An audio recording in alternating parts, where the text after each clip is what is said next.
ನಮಸ್ಕಾರ ವೀಕ್ಷಕರೇ, ನಾನು ಇವತ್ತು ಗಸಗಸೆ ಪಾಯಸ ಯಾವ ರೀತಿ ಮಾಡೋದು ಅಂತ ತೋರಿಸ್ತೀನಿ ನೋಡಿ. ಇವತ್ತು ಹಬ್ಬ ಇರೋದ್ರಿಂದ ಗಸಗಸೆ ಪಾಯಸ ಮಾಡಿದ್ವಿ ನಾವು. ಸೊ ಅಪ್ಲೋಡ್ ಮಾಡೋದು ಸ್ವಲ್ಪ ಲೇಟ್ ಆಗಿದೆ ನೋಡಿ. ಇದು ಬಾಡಿ ಪೇನ್ ಇರೋರಿಗೆ ಎಲ್ಲ ತುಂಬ ಒಳ್ಳೇದಿದು ನೋಡಿ. ಇದನ್ನ ಯಾವ ರೀತಿ ಮಾಡೋದು ಅಂತ ನಾನು ನಿಮಗೆ ತೋರಿಸ್ತೀನಿ. ಇದು ಮನೇಲಿರೋ ಸಾಮಾನೇ ಹಾಕ್ಬಿಟ್ಟು ಮಾಡೋದು. ಸೊ ಎಲ್ಲ ಹೆಲ್ದಿ ಐಟಮ್ಸ್ ಹಾಕೋದ್ರಿಂದ ತುಂಬ ಒಳ್ಳೇದಿದು. ಮತ್ತು ನೈವೇದ್ಯಕ್ಕೂ ನಾವು ಇಡ್ಬೋದು ದೇವರಿಗೆ ನೋಡಿ. ಇದು ಯಾವ ರೀತಿ ಮಾಡೋದು, ಇದಕ್ಕೆ ಏನೇನು ಬೇಕು ಅಂತ ನಾನು ನಿಮಗೆ ತೋರಿಸ್ತೀನಿ ನೋಡಿ. ಇದಕ್ಕೆ ಬೇಕಾಗಿರೋ ಸಾಮಗ್ರಿಗಳೇನೇನಂತ ಹೇಳಿದ್ರೆ ನೋಡಿ, ಗಸಗಸೆ ತೊಗೊಂಡಿದ್ದೀನಿ ಒಂದು 1/4 ಕಪ್ಪಷ್ಟು, ಬೆಲ್ಲ ಒಂದು ಅರ್ಧ ಕಪ್ಪು, ಅಕ್ಕಿ ಒಂದು 2 ಟೇಬಲ್ ಸ್ಪೂನ್ ಅಷ್ಟು ತೊಗೊಳ್ಳಿ. ಮತ್ತು ಒಣಕೊಬ್ಬರಿ ತೊಗೊಂಡಿದ್ದೀನಿ ನಾನು. ಹಸಿದಿದ್ರೆ ನೀವು ಹಸಿದು ತೊಗೊಬೋದು. ಮತ್ತು ಡ್ರೈ ಫ್ರೂಟ್ಸು ರುಬ್ಬೋದಕ್ಕೆ ನೋಡಿ ಸ್ವಲ್ಪ ತೊಗೊಂಡಿದ್ದೀನಿ. ರುಬ್ಬೋದಕ್ಕೆ ಏನೇನು ಬೇಕಂದರೆ ಬಾದಾಮ್, ಗೋಡಂಬಿ ಮತ್ತು ಏಲಕ್ಕಿ ಒಂದು 3 ತೊಗೊಂಡಿದ್ದೀನಿ. ಹಾಗೆ ಸ್ವಲ್ಪ ಒಗ್ಗರಣೆಗೆ ನಾನು ಗೋಡಂಬಿ ಮತ್ತು ದ್ರಾಕ್ಷಿ ತೊಗೊಂಡಿದ್ದೀನಿ ನೋಡಿ. ಫಸ್ಟ್ಗೆ ನಾವು ನೋಡಿ ಈ ರೀತಿ ಪ್ಯಾನ್ ಬಿಸಿ ಆದಮೇಲೆ ಚೆನ್ನಾಗಿ ಇವಾಗ ಏನೇನು ಫ್ರೈ ಮಾಡ್ಕೊಳ್ಳೋದು, ಯಾವ ರೀತಿ ಮಾಡ್ಕೊಳ್ಳೋದು ಅಂತ ತೋರಿಸ್ತೀನಿ ನೋಡಿ. ನೋಡಿ ಪ್ಯಾನ್ ಚೆನ್ನಾಗಿ ಬಿಸಿ ಆದಮೇಲೆ ಗಸಗಸೆ ಹಾಕ್ಕೊಂಡು ನಾವು ಈ ರೀತಿ ಫ್ರೈ ಮಾಡ್ಕೊಬೇಕು ನೋಡಿ. ಈ ರೀತಿ ಅಂದರೆ ಪ್ಯಾನ್ ತುಂಬ ಜಾಸ್ತಿ ಬಿಸಿ ಆಗಿರೋದ್ರಿಂದ ಸೊ ಈ ರೀತಿ ನೀವು ತಿರ್ಗಿಸ್ಕೊತಾ ಇರಬೇಕು, ಇಲ್ಲಾಂದರೆ ಸೀದೋಗುತ್ತೆ. ಸೀದೋದ್ರೆ ಮತ್ತೆ ನಿಮ್ಗೆ ಅದೇ ಒಂಥರ ಫ್ಲೇವರ್ ಬಂದ್ಬಿಡುತ್ತೆ, ಚೆನ್ನಾಗಿರಲ್ಲ. ಸೊ ಹಂಗಾಗಿ ಈ ರೀತಿ ನಿಧಾನಕ್ಕೆ ನೀವು ಫ್ರೈ ಮಾಡ್ಕೊಳ್ಳಿ. ವೀಕ್ಷಕರು ಯಾರಾದರೂ ಸಬ್ಸ್ಕ್ರೈಬ್ ಆಗಿಲ್ಲ ಅಂದರೆ ಸಬ್ಸ್ಕ್ರೈಬ್ ಆಗಿ, ವಿಡಿಯೋನ ಸ್ಕಿಪ್ ಮಾಡದೆ ಕೊನೆ ತನಕನೂ ನೋಡಿ, ನಮಗೆ ಸಪೋರ್ಟ್ ಮಾಡಿ ನೋಡಿ. ಈ ರೀತಿ ನೋಡಿ ಸ್ವಲ್ಪ ಕಲರ್ ಚೇಂಜಕ್ಕೆ ಸ್ಟಾರ್ಟ್ ಆಗಿದೆ ಇವಾಗ. ಸೊ ಹಿಂಗಾಗಿ ನೋಡಿ ಈ ರೀತಿ ಪ್ಯಾನ್ ಅಷ್ಟೇ ನೀವು ಸ್ವಲ್ಪ ಹೊತ್ತು ಇಟ್ಬಿಟ್ಟು ಸ್ವಲ್ಪ ಹೊತ್ತು ಆ ಕಡೆ ಈ ಕಡೆ ನೋಡಿದ್ರು ಅದು ತುಂಬ ನೋಡಿ ಈ ರೀತಿ ಫ್ರೈ ಮಾಡ್ಕೊಬೇಕು ನೀವು ಇದನ್ನು ನಾನೊಂದು ಮಿಕ್ಸಿ ಜಾರಲ್ಲಿ ಹಾಕ್ಕೊತಾ ಇದ್ದೀನಿ ನೋಡಿ. ಅಂದರೆ ಇದು ಸ್ವಲ್ಪ ಎಲ್ಲ ರುಬ್ಕೊಬೇಕಲ್ವಾ, ಸೊ ಹಂಗಾಗಿ ಸ್ವಲ್ಪ ತಣ್ಣಗಾಗೋದಕ್ಕೆ ಇಡಬೇಕು. ಮತ್ತು ಇನ್ನೇನೇನು ಬಿಸಿ ಎಲ್ಲನೂ ಅಷ್ಟೇ ಈ ರೀತಿ ಎಲ್ಲನೂ ಡ್ರೈ ಆಗಿ ಫ್ರೈ ಮಾಡ್ಕೊಬೇಕು. ತುಪ್ಪ ಏನು ಹಾಕಲ್ಲ ನೋಡಿ.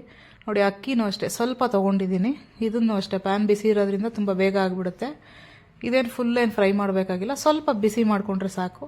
ಯಾಕೆಂದರೆ ಪಾಯಸ ಸ್ವಲ್ಪ ಗಟ್ಟಿ ಬರಬೇಕಲ್ವಾ, ಸೊ ಹಂಗಾಗಿ ಅಕ್ಕಿ ಹಾಕೊತಾ ಇರೋದು ನೋಡಿ. ಅಕ್ಕಿನೂ ಅಷ್ಟೇ ಸ್ವಲ್ಪ ಬಿಸಿ ಆಗಿದೆ.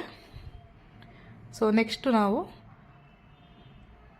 ನೋಡಿ ಈ ರೀತಿ ಗೋಡಂಬಿ ಮತ್ತು ಬಾದಾಮ್ ಇಟ್ಕೊಂಡಿದೆ ಅಲ್ವಾ, ಸೊ ಅದನ್ನು ಬಿಸಿ ಮಾಡ್ಕೊತಾ ಇದ್ದೀನಿ. ಸೊ ಡ್ರೈ ಫ್ರೂಟ್ಸ್ನ ಕಡಿಮೆನೇ ಹಾಕ್ಕೊಂಡಿದ್ದೀನಿ. ಜಾಸ್ತಿ ಹಾಕೊಂಡ್ರೆ ಮತ್ತೆ ಅದು ನಿಮಗೆ ಒಳ್ಳೆ ಡ್ರೈ ಫ್ರೂಟ್ಸ್ ಜ್ಯೂಸ್ ಥರ ಆಗಿಬಿಡುತ್ತೆ. ಸೊ ಆ ಫ್ಲೇವರೇ ನಿಮ್ಗೆ ಜಾಸ್ತಿ ಗೊತ್ತಾಗುತ್ತೆ, ಗಸಗಸೆ ಫ್ಲೇವರ್ ಬರಲ್ಲ. ಸೊ ಹಂಗಾಗಿ ಈ ರೀತಿ ಸ್ವಲ್ಪನೇ ತೊಗೊಂಡಿದ್ದೀನಿ ನೋಡಿ. ಇಷ್ಟು ಬಿಸಿ ಆದರೆ ಸಾಕು, ತುಂಬ ಏನು ಬಿಸಿ ಮಾಡ್ಕೊಂಡು ಇಲ್ಲ ಫುಲ್ಲು ಕಲರ್ ಚೇಂಜ್ ಆಗೋ ತನಕ ಏನೋ ನೀವು ಅದನ್ನು ಫ್ರೈ ಮಾಡ್ಕೊಬೇಕಾಗಿಲ್ಲ ನೋಡಿ. ಇವಾಗ ಅಷ್ಟೂ ತಣ್ಣಗಾಗೋದಕ್ಕೆ ಇಟ್ಟಿದ್ದೀನಿ. ಸೊ ಇವಾಗ ನಾವು ಬೆಲ್ಲ ಇದೆ ಅಲ್ವ, ಬೆಲ್ಲ ಕರಗಿಸ್ಕೊಂಡು ರೆಡಿ ಮಾಡ್ಕೊಂಡು ಇಟ್ಕೊಳ್ಳೋಣ. ಅದು ತಣ್ಣಗಾಗೋಷ್ಟರಲ್ಲಿ ನೋಡಿ. ನೀರು ಅಷ್ಟೇ ತುಂಬ ಜಾಸ್ತಿ ಏನು ಹಾಕೊಂಬಿಡಿ. ಬೆಲ್ಲ ಕರಗೋದಕ್ಕೆ ಎಷ್ಟು ಬೇಕು ಅಷ್ಟು ನೀರು ಮಾತ್ರ ಹಾಕೊಳ್ಳಿ ನೋಡಿ. ಯಾವ ಬೆಲ್ಲ ಆದರೂ ಹಾಕೊಬೋದು. ನಾನು ಸ್ವಲ್ಪ ಗುಂಡು ಬೆಲ್ಲ ಆಯಿತು ಅದನ್ನೇ ಹಾಕ್ಕೊಂಡಿದ್ದೀವಿ ನೋಡಿ. ಇದು ತಣ್ಣಗಾಗಿದೆ ಅಲ್ವಾ, ಸೊ ಅದಕ್ಕೆ ಇವಾಗ ಏಲಕ್ಕಿ ಇಟ್ಕೊಂಡಿದ್ದ ಏಲಕ್ಕಿ ಒಂದು 3 ಏಲಕ್ಕಿನೂ ಹಾಕ್ಕೊಂಡು ಇವಾಗ ರುಬ್ಕೊಬೇಕು ನೋಡಿ. ತೆಂಗಿನ ತುರಿ ಅಷ್ಟೇ ಒಣಗಿರೋದು ಹಾಕಿದ್ರು ಹಾಕ್ಬೋದು, ಇಲ್ಲ ಹಸಿದಿದ್ರೆ ಹಸಿದು ಹಾಕೊಳ್ಳಿ. ನಿಮ್ಗೆ ಪಾಯಸ ಏನಾದರೂ ಸ್ವಲ್ಪ ಜಾಸ್ತಿ ಬೇಕು ಅಂದರೆ ತೆಂಗಿನ ತುರಿನ ಸ್ವಲ್ಪ ನೀವು ಜಾಸ್ತಿ ಮಾಡ್ಕೊಬೋದು ನೋಡಿ. ಈ ರೀತಿ ಪೇಸ್ಟ್ ಮಾಡ್ಕೊಬೇಕು ಅದನ್ನು ನೋಡಿ. ಗೋಡಂಬಿ ಹಾಕಿರೋದ್ರಿಂದನೂ ಅಷ್ಟೇ ಸ್ವಲ್ಪ ಗಟ್ಟಿನೇ ಬರುತ್ತೆ ಪಾಯಸ, ಅದಕ್ಕೋಸ್ಕರನೇ ಹಾಕ್ಕೊಂಡಿರೋದು ನೋಡಿ. ಬೆಲ್ಲನೂ ಇವಾಗೆಲ್ಲ ಚೆನ್ನಾಗಿ ಕರಗಿದೆ ನೋಡಿ. ಅದನ್ನು ಸ್ವಲ್ಪ ಎತ್ತಿಕೊಂಡು ಸೊ ನೋಡಿ ಒಂದು ಪಾತ್ರೆಯಲ್ಲಿ ಇವಾಗ ನೋಡಿ ತಳ ಫುಲ್ ಗಟ್ಟಿ ಇರಬೇಕು, ಆ ಥರ ಪಾತ್ರೆ ತೊಗೊಬೇಕು. ಇಲ್ಲಾಂದರೆ ಅಕ್ಕಿ ಎಲ್ಲನೂ ಹಾಕಿರೋದ್ರಿಂದ ಅದು ಬೇಗ ತಳ ಹಿಡಿದು ಬಿಡುತ್ತೆ. ಸೊ ಈ ರೀತಿ ತಳ ಫುಲ್ ತಿಕ್ಕಾಗಿರಬೇಕು, ಆ ರೀತಿ ಇದು ತೊಗೊಂಡಿದ್ದೀನಿ ಬೌಲು ನೋಡಿ. ಅದಕ್ಕೆ ನಾನು ಇವಾಗ 1.5 ಸ್ಪೂನಷ್ಟು ತುಪ್ಪ ಹಾಕೊತಾ ಇದ್ದೀನಿ ನೋಡಿ. ತುಪ್ಪ ಎಲ್ಲ ಚೆನ್ನಾಗಿ ಬಿಸಿ ಆದಮೇಲೆ ನೋಡಿ ಪಾತ್ರೆ ಚೆನ್ನಾಗಿ ಕಾಯ್ದ ಮೇಲೆ ತುಪ್ಪ ಈ ರೀತಿ ಹಾಕಿದ ತಕ್ಷಣ ಇದಾಗಿಬಿಡುತ್ತೆ. ಸೊ ಇವಾಗ ಇದನ್ನು ಫುಲ್ಲು ಲೋ ಫ್ಲೇಮಲ್ಲಿ ಇಟ್ಕೊಂಡ್ಬಿಡ್ಬೇಕು ನಾವು, ಯಾಕೆಂದರೆ ಅದು ತಳ ಫುಲ್ ಬಿಸಿ ಇರೋದ್ರಿಂದ ಅದೇ ಬಿಸಿಯಲ್ಲಿ ನಾವು ಫ್ರೈ ಮಾಡ್ಕೊಬೋದು ನೋಡಿ. ಈ ರೀತಿ ಗೋಡಂಬಿನೂ ದ್ರಾಕ್ಷಿನ ಹಾಕ್ಕೊಂಡು ನಾವು ಫ್ರೈ ಮಾಡ್ಕೊಬೇಕು ತುಪ್ಪದಲ್ಲೇ ನೋಡಿ. ತುಂಬ ಏನು ಜಾಸ್ತಿ ಹೊತ್ತೇನು ಬೇಕಾಗಿಲ್ಲ, ಒಂದು 30 ಸೆಕೆಂಡ್ಸಲ್ಲೆಲ್ಲ ಫ್ರೈ ಆಗೋಯ್ತು. ಸೊ ನಿಮ್ಗೆ ಗೊತ್ತಾಗುತ್ತೆ ಅದು ದ್ರಾಕ್ಷಿ ಸ್ವಲ್ಪ ಉಬ್ಬದಾಗಲೇ ರೆಡಿ ಆಗಿದೆ ಅಂತ. ಸೊ ಹಂಗಾಗಿ ಅದನ್ನು ಎತ್ತಿಕ್ಕೊಂಡು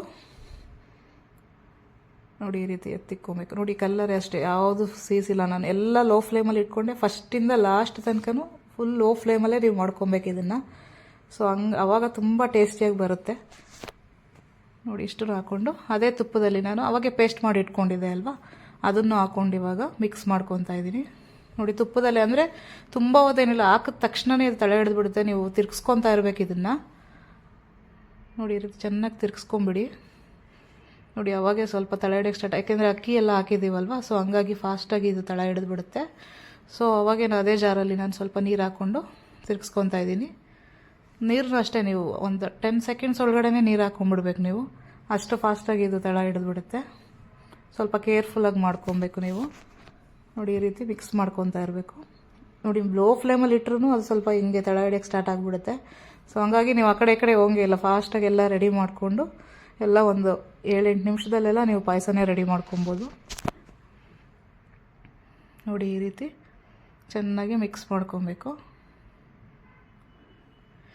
ಇದಕ್ಕೆ ನಾನು ನೋಡಿ ಇವಾಗ ಚೆನ್ನಾಗಿ ಸ್ವಲ್ಪ ಕುದಿ ಬರಬೇಕಿದು. ಅವಾಗ ಕುದಿ ಬಂದ ತಕ್ಷಣವೇ ನೋಡಿ ಚೆನ್ನಾಗಿ ಇವಾಗ ನೋಡಿ ಬೆಲ್ಲನೂ ಅಷ್ಟೇ ಚೆನ್ನಾಗಿ ಕರಗಿತ್ತಲ್ವಾ. ಸೊ ಆ ನೀರನ್ನು ಒಂದು ಜಾಲರಿಯಲ್ಲಿ ನಾನು ಸೋಸ್ಕೊಂಡು ಹಾಕ್ಕೊತಾ ಇದ್ದೀನಿ. ಸೊ ಬೆಲ್ಲದಲ್ಲಿ ಏನಾದರೂ ಕಡ್ಡಿ ಕಸ ಏನಾದರೂ ಇದ್ದರೆ ಫಿಲ್ಟ್ರ್ ಆಗಲಿ ಅಂತ ಅಷ್ಟೇ, ಇನ್ನೇನು ಇಲ್ಲ. ಸೊ ಇದನ್ನು ಹಾಕ್ಕೊಂಡು ಚೆನ್ನಾಗಿ ಈ ರೀತಿ ಮಿಕ್ಸ್ ಮಾಡ್ಕೊಬೇಕು. ತುಂಬ ಹೊತ್ತೇನು ಇದನ್ನು ಬೇಯಿಸ್ಬೇಕಾಗಿಲ್ಲ, ಯಾಕೆಂದರೆ ಬೆಲ್ಲನೂ ಚೆನ್ನಾಗಿ ಇವಾಗ ಬೇಯಿಸಿ ಇರೋದ್ರಿಂದ ಅದು ಸ್ವಲ್ಪ ಬಿಸಿನೇ ಇರುತ್ತೆ. ಸೊ ಎಲ್ಲನೂ ನಾವು ಫ್ರೈ ಮಾಡಿ ಇಟ್ಕೊಂಡಿದ್ದೀವಲ್ವ ರುಬ್ಬೋದಕ್ಕೆ ಮುಂಚೆ. ಸೊ ಹಂಗಾಗಿ ಅದನ್ನು ಸ್ವಲ್ಪ ನಿಮಗೆ ಹಸಿ ಏನು ಅನಿಸಲ್ಲ. ಸೊ ಹಂಗಾಗಿ ನೋಡಿ ಈ ರೀತಿ ಕುದಿ ಬರಬೇಕು. ನೋಡಿ ಕುದಿ ಬರ್ತಾ ಇದೆ.